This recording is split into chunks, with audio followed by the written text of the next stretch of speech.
Kwame, welcome to this week's edition of Africa in Focus with myself, Kwame, Ghanaian broadcaster, writer, journalist, podcaster, and entrepreneur. And in this week's edition of Africa in Focus, it's revolution in Africa. Has the revolution arrived? This is what is the focus on today. Talking about the recent uprisings in 5 countries in West Africa that is signifying a true African revolution. All right, and we'll talk about the challenges and solutions also. So before we get into the podcast, if you like what you hear, please share to your friends, your family, social media networks. Also subscribe to the Ghana Africa in Focus podcast on YouTube. We're on YouTube now. So if you want to subscribe on YouTube, please do. Just look for Ghana Africa in Focus on YouTube. And we want to get at least 200 subscribers by the end of the year. It doesn't cost anything, so please subscribe to the Ghana Africa in Focus podcast on YouTube.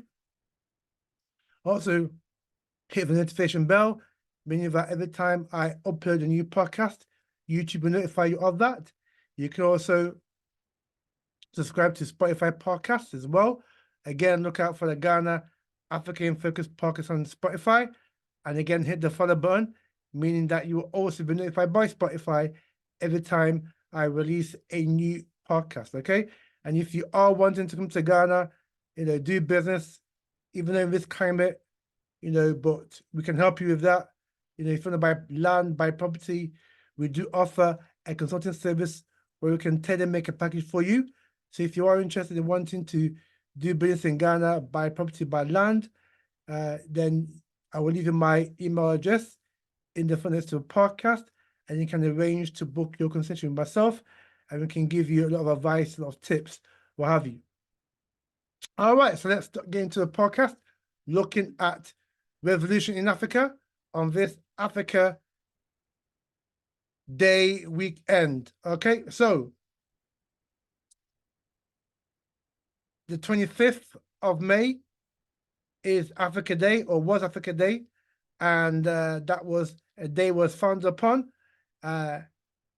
in May 1963, when the likes of Kwame Nkrumah of Ghana, Emperor Haile Selassie of Ethiopia, Modibo Keita of Mali, Sékou Touré of Guinea, Conakry,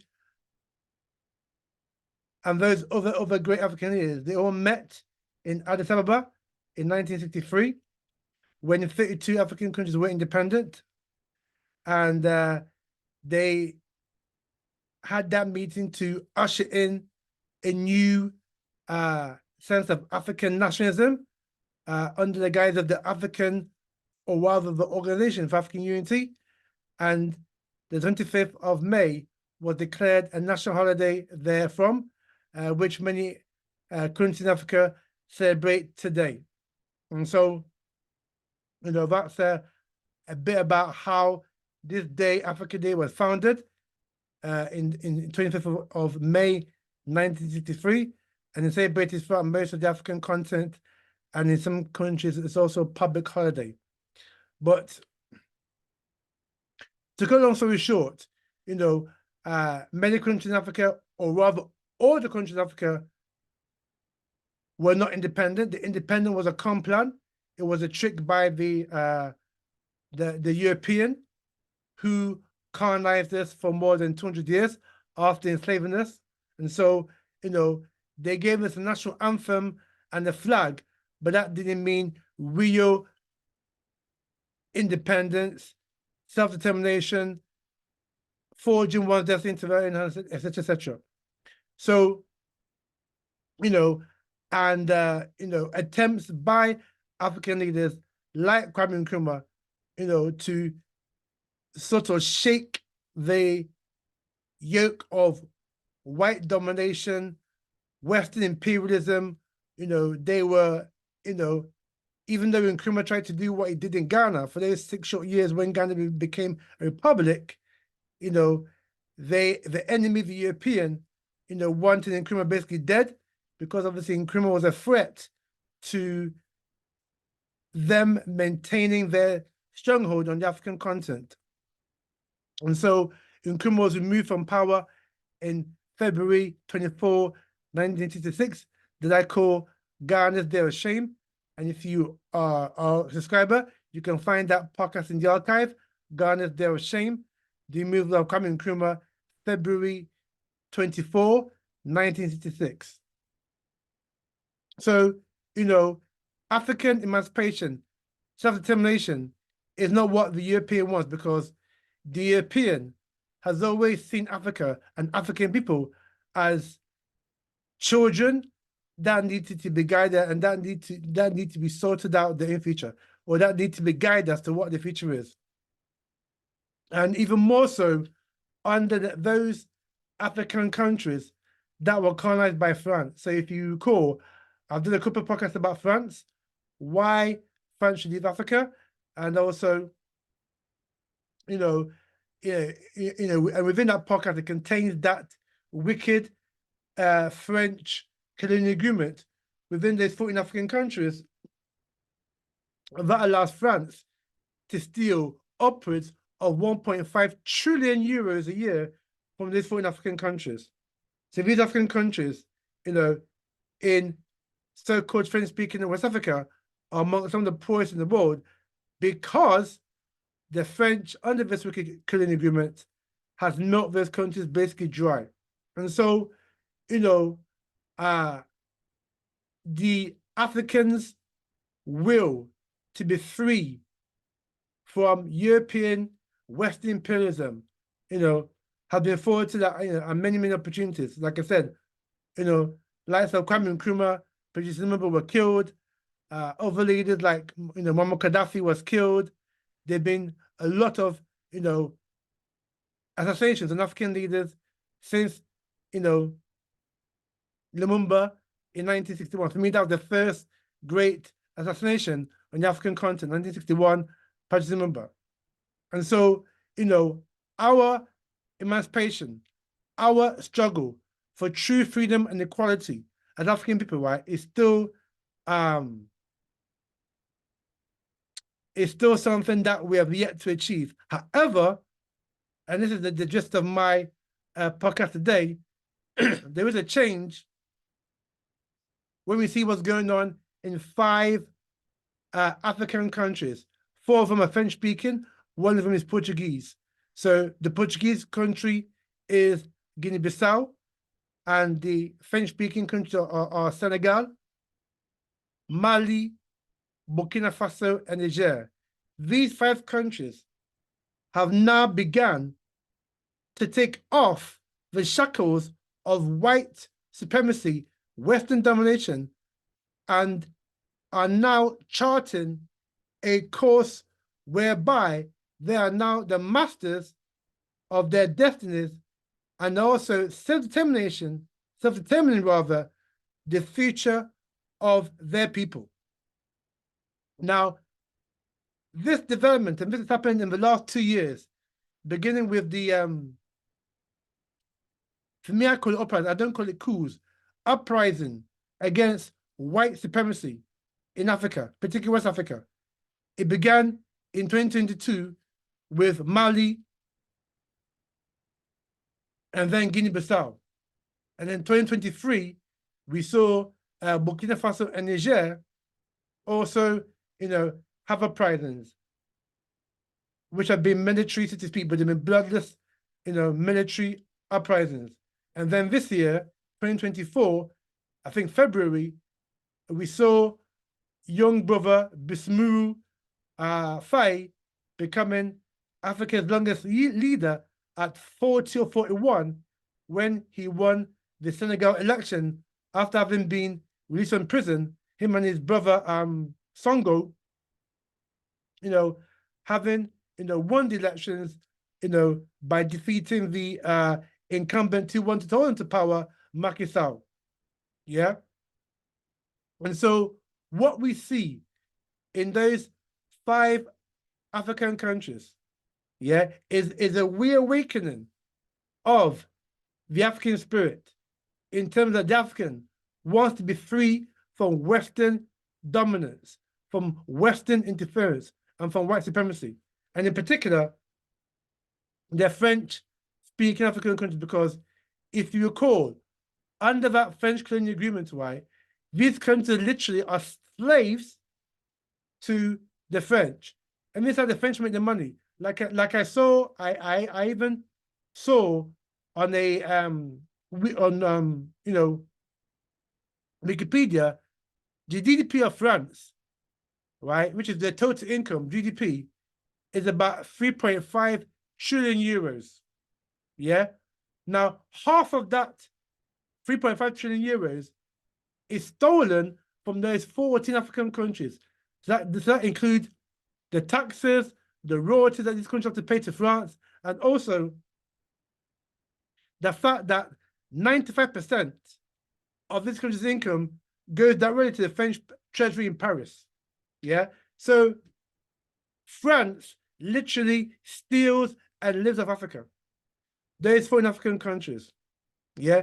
Whereby all the minerals in those African countries, be it gold, diamonds, oil, rubber, lithium, tin, uranium, copper, belongs to France, not to those African countries that actually have these things on their land. Yeah. And France have the first, you could say, right to exploit these, minerals that are in the land of these 14 African countries.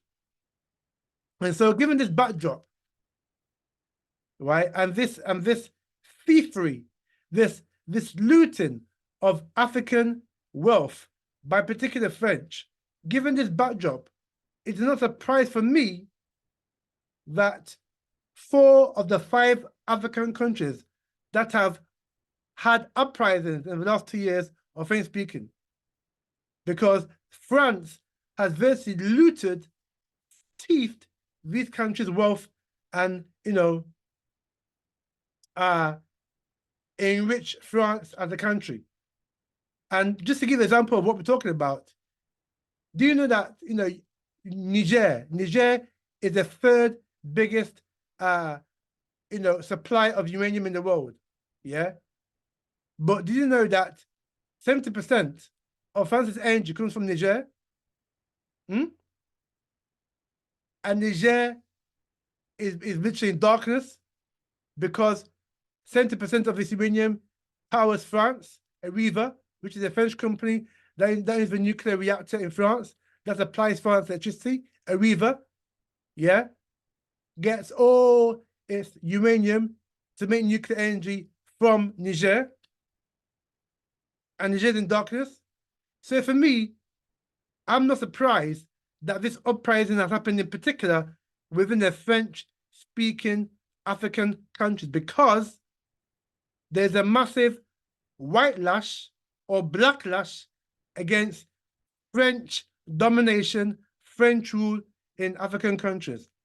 Yeah, and these courageous leaders like Ibrahim Traore of Burkina Faso, Tiani of Niger, yeah, and our brother in Senegal, Faye, what they've shown is that they've shown leadership, and they've shown that there is a new African, all the way back to Kwame Nkrumah. When Kwame Nkrumah got independence for Ghana, in his speech, he said there's a new African, yeah? But today, this African has reawakened from his sleep, and there's a new African today who is prepared to go boot to boot with the West and saying, we are sick and tired of your domination. You tell us what to do, right? Those days of telling us what to do, enslaving us, taking our resources, etc., those days are gone. We, as proud, upstanding Africans now, we are taking our destiny into our own hands. And we, as Africans, are going to self-determine our own destiny, our own future. Yeah? And this is why, for me, what we see the situation now in these African countries that have taken their destiny into their hands is very, very interesting. Because these African countries now who are following the template of Nkrumah, yeah, by being self-determinate and by saying to the world that a Black man is capable of managers and own affairs. And what we're seeing in Senegal, but particularly in Burkina Faso, with Ibrahim Traore, we see the African, yeah, taking charge of his own affairs and managing his own affairs. So many of you are not aware of some of the developments that's going on in those countries, but I'll come on to that in a minute. But why is it important? Why is it important that on Africa Day, Africa Liberation Weekend, that we talk about these African countries like Niger, like Senegal, who are taking their destiny into their own hands? Why is it important? It is important because, like I said, this whole notion about independence was a was a fraud to give you the illusion of freedom and the illusion of independence because you got a flag and national anthem. Not understanding that the enemy, the white enemy, the European enemy, the Caucasian, was still there in your country, taking your resources, and also his system of education, their legal system, those pillars of governance were still dictated in these countries. And so by these countries, Senegal, Mali, Niger, Burkina Faso, Guinea-Bissau, now taking their destiny into their own hands, is a paradigm shift from being a puppet nation, like these nations were before the uprisings, and having leaders, quote unquote, who were subservient to the whims and diktats of the West. You have now African leaders in the shape of Faye in Senegal, Tiani in Niger, Traore in Burkina Faso, etc. These 5 African leaders, or for me, revolutionaries, let's not call them leaders, but revolutionaries, are now beginning to take the destiny of their individual countries into their own hands. Yeah. And this is a paradigm shift from what we had even just 5 years ago. Who would have thought 5 years ago that, 5 African countries will now, fight for their right as African people to be self-determining, to be, in the true word of the word, independent from white supremacy, from white domination, from white interference? Who would have thought about that? But, and it's something that we as African scholars know, we are living in a time of Aquarius. It is our time. It is the time of the African. And mind you not, how many of you are aware that this decade that we're in, from 2020 to 2030, is decade of African. That was designated by the United Nations, the decade of Africa. But a lot of you don't know about that, yeah? Because we're hidden from me in plain sight. But this decade is the decade of the African Renaissance, yeah? And so these 5 African revolutionaries, yeah, have shown that it's our time. The enemy may do his bit, and I'll come on to that also, but the ancestors, the African ancestors that are watching and guiding over those 5 revolutionaries. Because like I said, it's our time again. We are living in the days of Aquarius.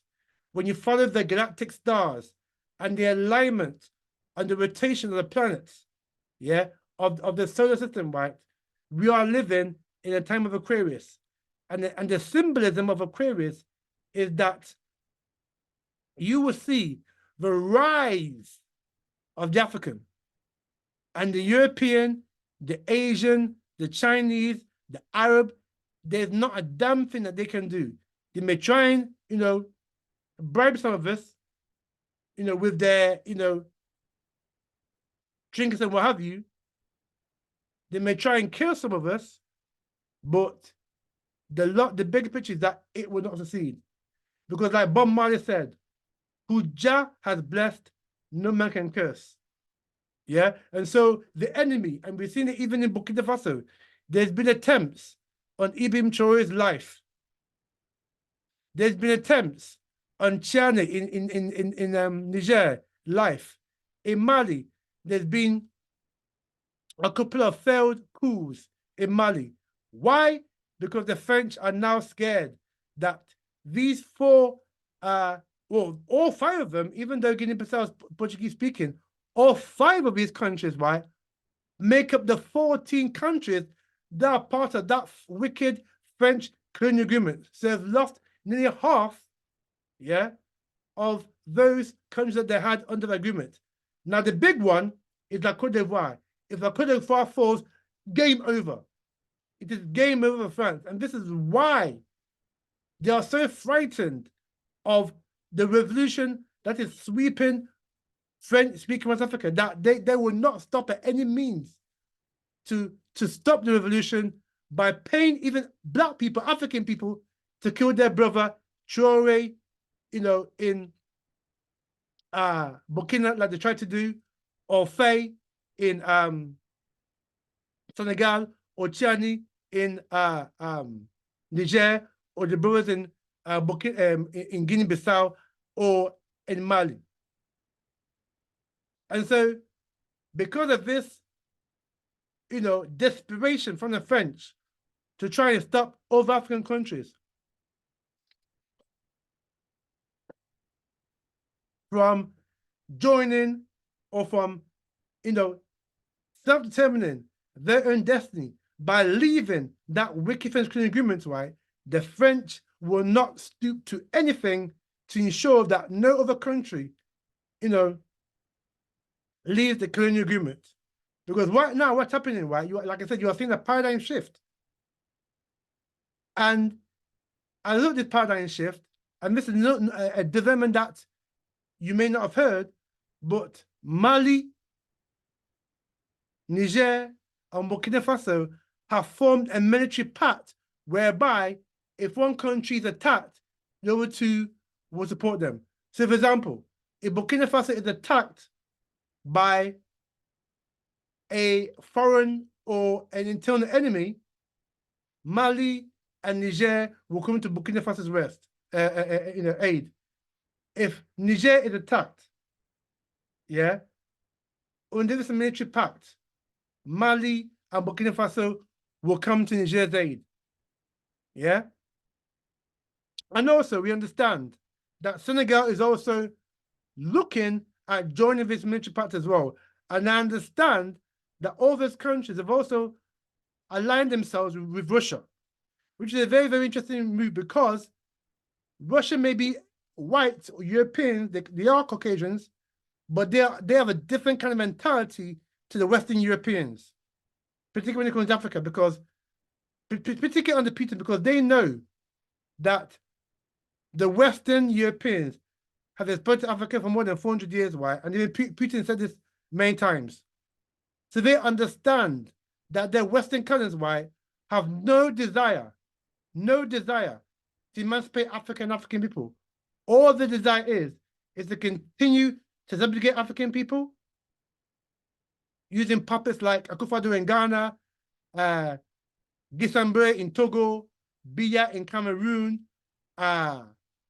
Obiang in Equatorial Guinea, Ouattara, who wants to extend his term in the Côte d'Ivoire, using those people, right, to try and subjugate us and take our resources by proxy. And so Russia understands that. So this is why in the recent, not even the recent actually, because I was talking about the recent Africa-France summit. So the recent Russia-Africa summit, whereby, yeah, it is pretty recent, whereby, you know, Russia invited, I think it was 36 African countries to come to Russia to talk about security and how Russia can act as a kind of friend. What I would say to that, though, is that Russians are Europeans, but they've got their own agenda as far as Africa is concerned. It may not be the Western agenda, but they've got their own agenda. So what I would say to Burkina, Mali, Senegal, you know, Niger, is keep your third eye open. Keep your eyes wide awake, particularly when dealing with a white man. You got to keep your eyes wide open, because if you don't, they can act like tricksters, right, and get you. Yeah, the same way that Tony Blair tricked Gaddafi to get rid of his nuclear weapons, and then 3 years later, Gaddafi ended up dead. You think if Gaddafi had his nuclear weapons, you think they would have killed him? You think they would have conspired to kill him? I don't think so.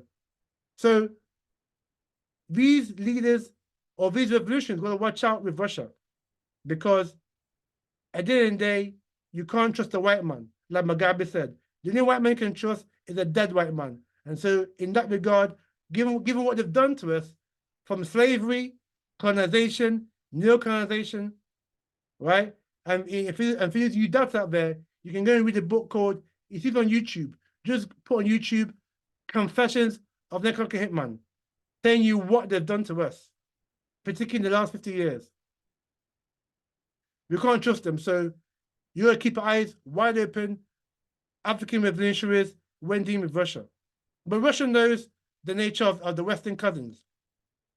And so, like I said, we've seen a paradigm shift in the way that, these revolutionaries now are now taking the game now out the West, now looking at African interests. And what I gather now also is that these countries, and this is also a game changer now.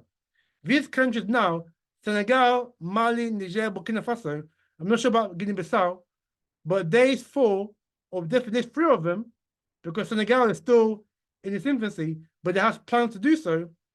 These 4 African countries now are looking at having their own currency, leaving the CFA, which is a so-called African franc that was originally tied to the French franc, which is now tied to the euro.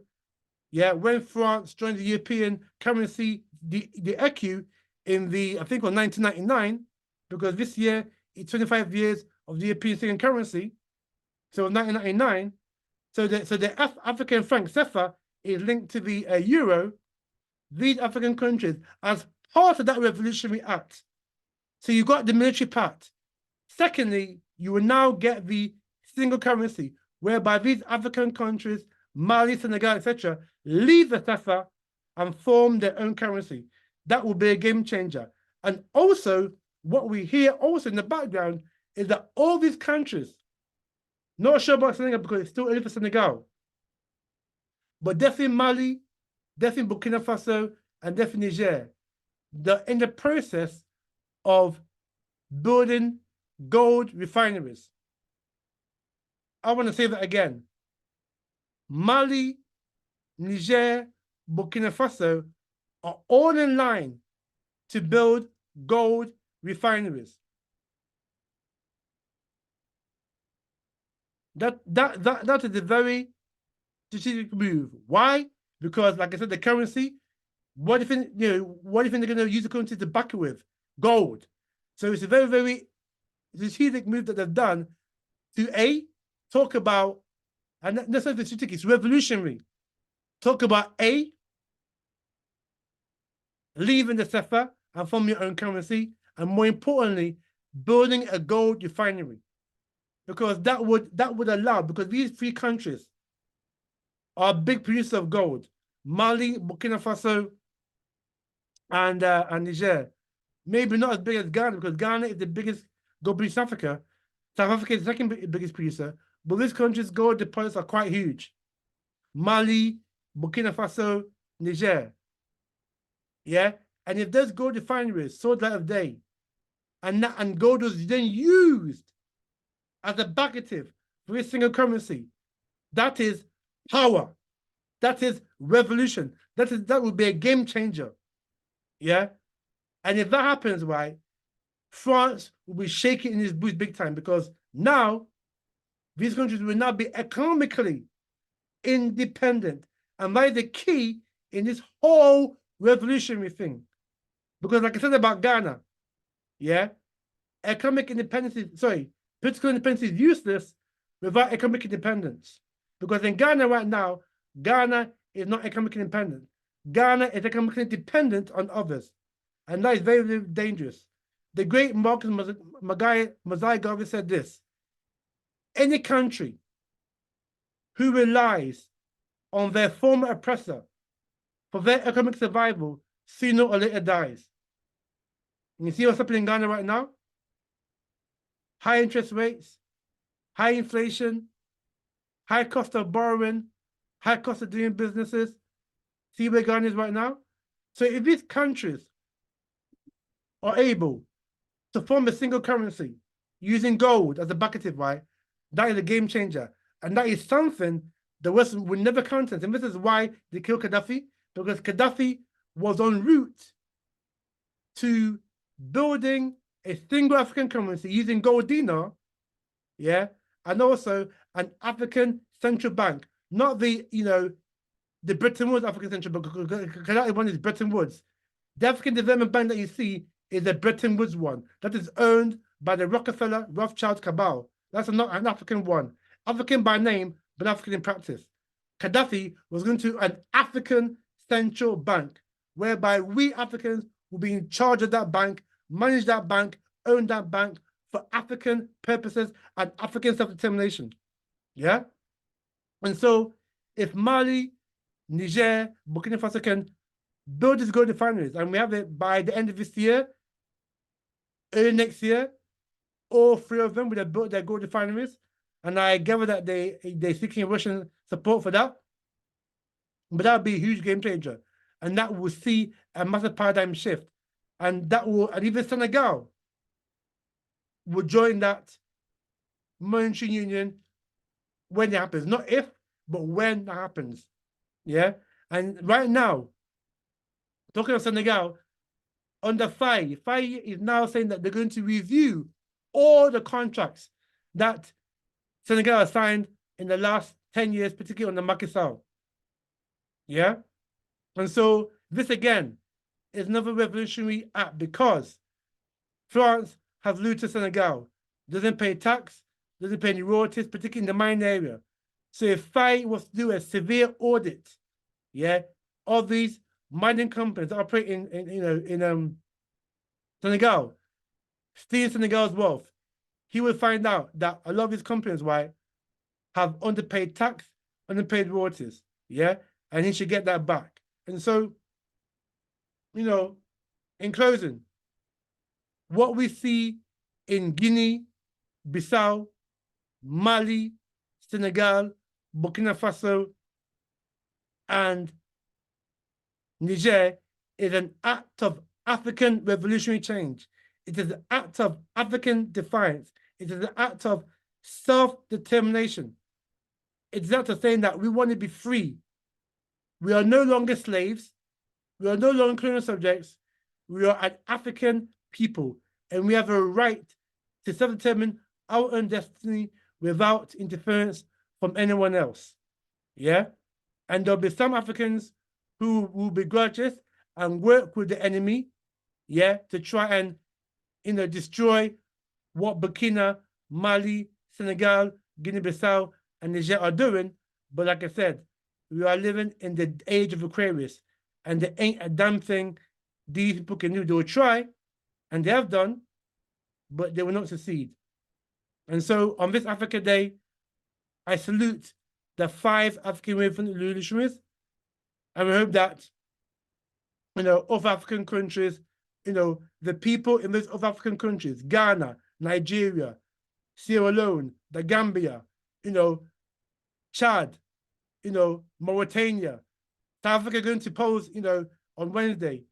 Wherever these countries also have uprisings. Cameroon, get rid of that old man Biya, who we gather is probably dead, but he's really, he's still got iron fist in that country. But we urge our people in those countries to rise up, claim your destiny, claim your birthright into your own hands. Do not allow other people who don't look like you, who have no interest at heart, to steal your birthright and keep you forever enslaved. And so I thank you for listening to this special edition of Africa in Focus. Myself, Kwame. If you like what you hear, please share to your friends, your family, social media networks. Please subscribe to Ghana Africa in Focus on YouTube. Also subscribe on Spotify and click the notification button or follow me so that you can get notification every time I upload a new podcast. All right, and so for myself, Kwame, and from the crew here on Africa in Focus, is thank you very much for listening, and we see you next time for some more Africa in Focus.